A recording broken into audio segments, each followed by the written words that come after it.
Graça e paz, Deus abençoe a todos. Estamos de volta com a Catena Áurea.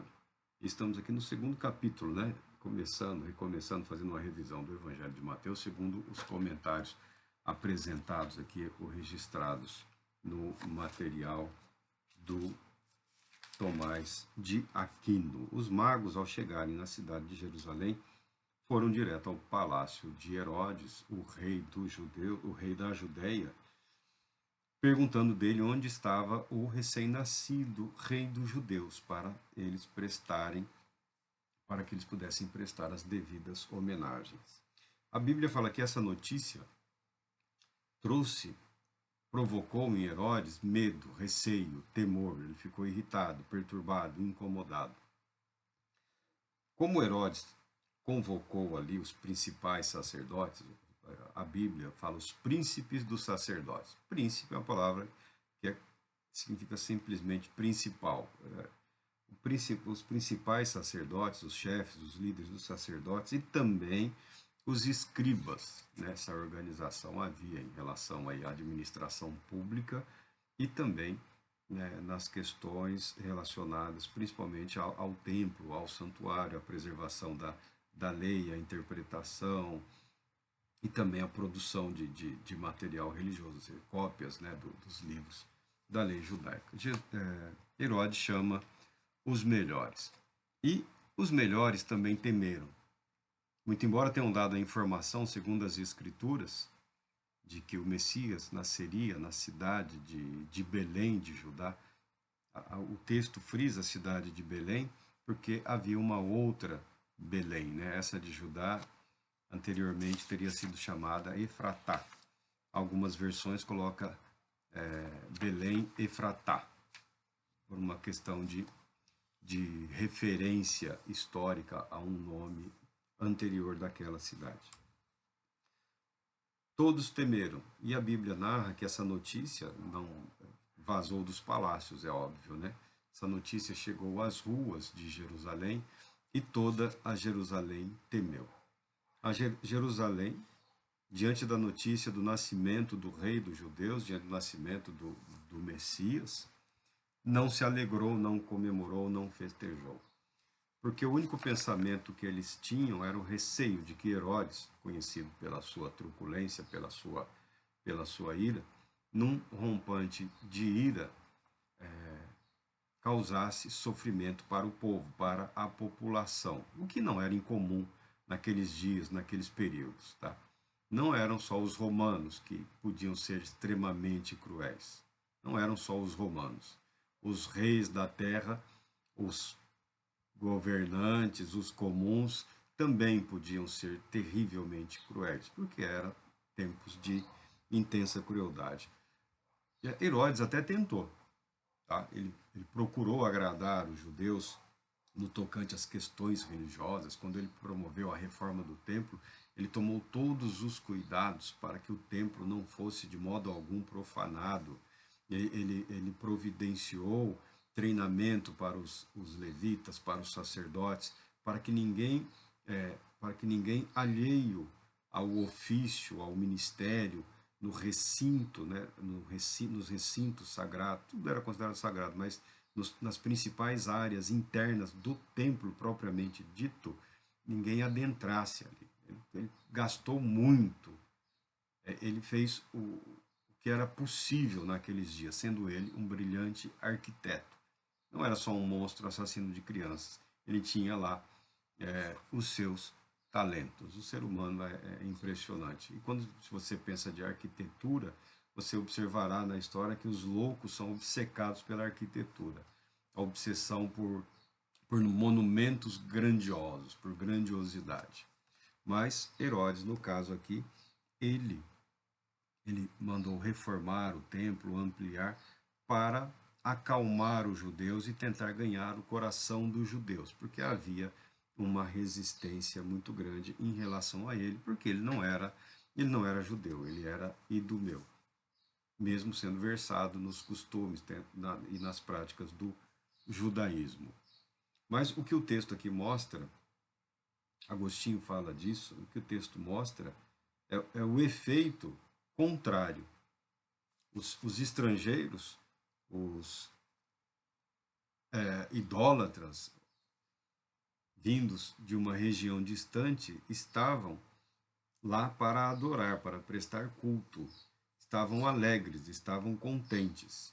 É claro que a partir de então eles não estavam entendendo absolutamente nada do que acontecia. Como um rei nasce fora dos palácios, qual será o destino dessa criança? Devidamente orientado por Herodes, os magos se dirigiram para a cidade de Belém e a estrela que os havia guiado pelo caminho continuou a guiá-los até o local exato onde se encontrava o recém-nascido Jesus, o rei dos judeus.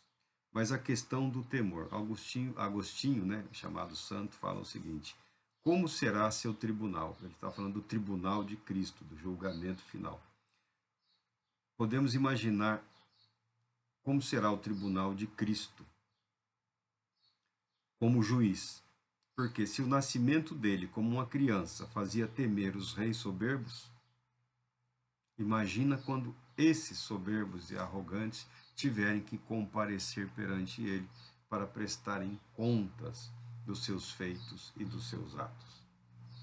A teologia primitiva, por assim dizer, que não é uma preocupação teológica, mas a concepção de fé, a concepção doutrinária, principalmente a chamada cristologia ou a doutrina da pessoa de Jesus, o Cristo, sempre levou os comentaristas, os comentadores, os estudiosos a refletirem nesse paradoxo, nesses momentos distintos. O nascimento humilde, o nascimento totalmente simples, desprotegido, totalmente desprotegido.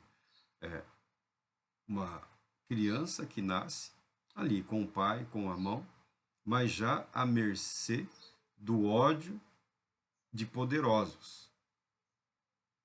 Mas essa criança tem como propósito tornar-se o rei e se tornará o rei. Reivindicará em algum momento esse reino. E não só reivindicará esse reino, também será o juiz de todos. Esse aspecto da pessoa de Cristo Jesus que tem sido deixado de lado. Jesus não é só o fazedor de milagres, Jesus não é somente o realizador de milagres, Jesus não é somente o cordeiro para o sacrifício. Não. Ele é rei e senhor. É para isto que ele se manifestou à humanidade. Ah, mas ele está reinando nos nossos corações. Eu não questiono isso, não é minha responsabilidade questionar isso. A minha responsabilidade como cristão é reafirmar que o reino dele será tão real quanto ele o é, a menos que você não acredite em Cristo Jesus. Herodes se preocupa em identificar o lugar onde estava nascendo, onde uma profecia, onde a palavra de Deus estava se cumprindo. E veja, não que ele acreditasse, porque se ele acreditasse na profecia, se ele acreditasse na palavra de Deus, ele se submeteria a ela.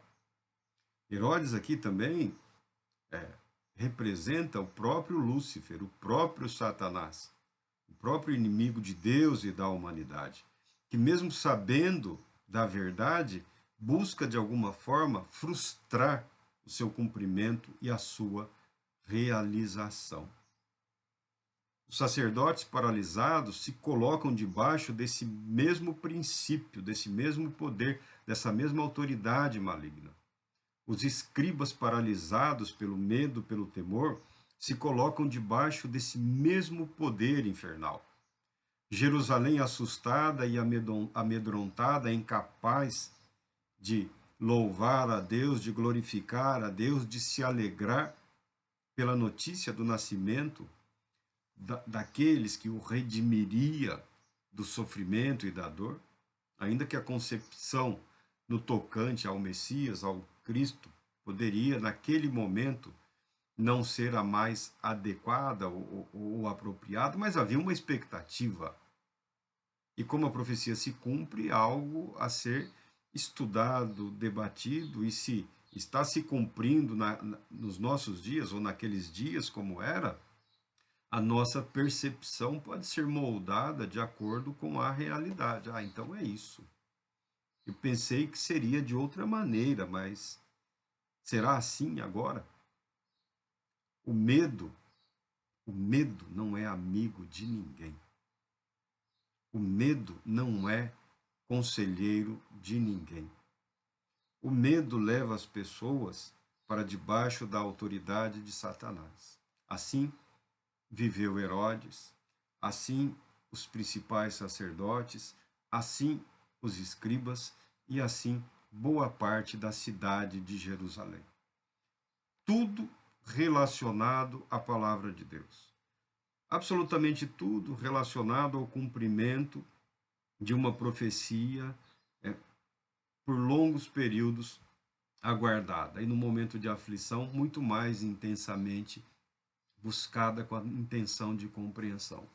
Mas a preocupação em não desagradar o tirano local fez com que eles fechassem os seus corações e as suas mentes para a verdade. Deus cumpre o que prometeu.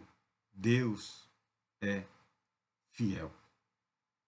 Deus é tão fiel que essa palavra que chega até nós, ela se cumprirá. Aquele que nasceu envolto em panos vis, né, abrigado ali num local emergencial, numa gruta adaptada para uma sala de visitas, sala de parto, reinará sobre todos e julgará a todos nós. Nós sempre somos convocados a tomarmos uma decisão a partir dessa verdade. Celebramos com alegria a redenção, celebramos com alegria a salvação, celebramos com alegria a remissão, celebramos com alegria tudo que o Senhor gratuitamente realizou por nós, em nosso favor. Mas é responsabilidade nossa estarmos preparados para o fato de que vamos contemplá-lo como ele é, Senhor, Rei e Juiz. E prestaremos contas a ele dos nossos feitos, dos nossos atos. Esse é o nosso Senhor, esse é o nosso Salvador, Jesus, o Cristo, o Rei dos Reis. Deus Todo-Poderoso te abençoe, te proteja e te conceda paz, muita paz.